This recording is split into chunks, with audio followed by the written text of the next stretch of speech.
कढईत तेल टाकून घेतलेलं आहे आणि कोथिंबीर, अद्रक, लसूण आणि कांदा हा तळलेला आहे मी जरासा. परत तेलात टाकून तळायचा आहे आपल्याला.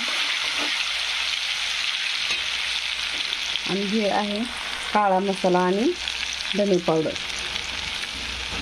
टाकून घ्यायचं आहे आपल्याला. आणि हे आहे बेसन पीठ हरभऱ्याचं. तर छानपैकी अशी मस्त तळून घ्यायचं आहे.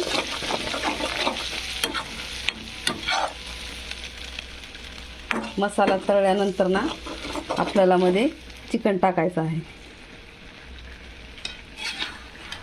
सुंदर असं चिकन मी फ्राय करून घेतलेलं आहे. चिकन इथे टाकायचं आहे आपल्याला. मस्तपैकी अशी चिकन ग्रेव्ही.